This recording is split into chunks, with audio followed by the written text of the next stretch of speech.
ये investment fluctuation fund का क्या ट्रीटमेंट होगा जब कोई पार्टनर्स में प्रॉफिट शेयरिंग रेशियो चेंज होता है। तो अपन पहुंच चुके हैं पार्ट 28 के अंदर। तो ये रहा प्रैक्टिकल क्वेश्चन। यहाँ पे मेरा फंड इतना है, इन्वेस्टमेंट इतना है।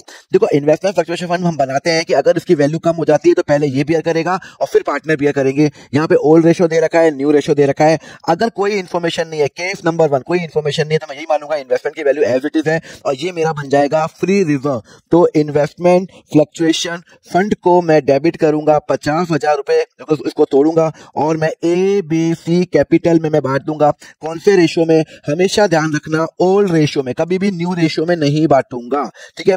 केस नंबर 2, अगर इन्वेस्टमेंट की वैल्यू 3 लाख है तो सेम एंट्री होगी। अगर इन्वेस्टमेंट की 3 लाख है और अभी भी 3 लाख क्वेश्चन में दे रखी है तो एग्जैक्टली सेम एज 1 ये वाली ही एंट्री यहाँ पे होगी केस नंबर 2 के अंदर। केस नंबर 3, अगर इन्वेस्टमेंट की वैल्यू हो गई 2,50,000, कितनी हो गई? 2,50,000, मतलब मेरी 50,000 से वैल्यू इन्वेस्टमेंट कम हो गई है। तो एक बात बताओ, जब मेरी इन्वेस्टमेंट की वैल्यू कम होती है तो मुझे इन्वेस्टमेंट तो हटाना ही पड़ेगा।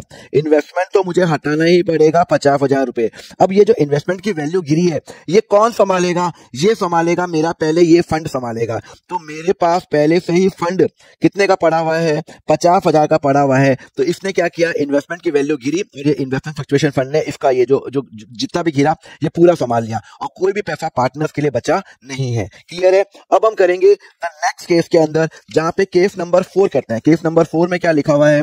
केस नंबर 4 में लिखा हुआ है अगर इन्वेस्टमेंट की वैल्यू हो गई 2,20,000। अच्छा, मेरी इन्वेस्टमेंट की वैल्यू हो गई 2,20,000, मतलब मेरी इन्वेस्टमेंट की वैल्यू 3 लाख से घटकर हो गई 2,20,000, 80,000 गिर चुकी है। मेरे पास फंड कितना है? मेरे पास इन्वेस्टमेंट फ्लक्चुएशन जो फंड है वो है 50,000 रुपए। तो बाकी के 30,000 रुपए कौन बियर करेगा? ये बियर करेंगे ABC बियर करेंगे। ABC capital capital debit debit debit. कौन से रेशियो में? आपका ओल्ड रेशियो के अंदर करेंगे। तो 30,000, तो 30,000 divided by 5 is equal to 12,000 रुपए, 12,000 रुपए एंड 6,000 रुपए। क्लियर है? कंसेप्ट समझ में आया? चलो अब लास्ट पॉइंट है, अगर इन्वेस्टमेंट की वैल्यू 3,60,000 है। लो भाई, इन्वेस्टमेंट की वैल्यू बढ़ गई। एक बात बताओ, ये तब काम आएगा जब इन्वेस्टमेंट की वैल्यू कम होगी। अगर इन्वेस्टमेंट की वैल्यू बढ़ गई तो सबसे पहले तो मेरा इन्वेस्टमेंट बढ़ गया 60,000, तो इन्वेस्टमेंट तो मेरा डेबिट होगा और जितना भी मेरा बढ़ा वो A, B और C को मैं बांट दूंगा। कौन से रेशियो में? ओल्ड रेशियो में 2:2:1। तो 60,000 divided by 5 is equal to 24,000, 24,000 and 12,000।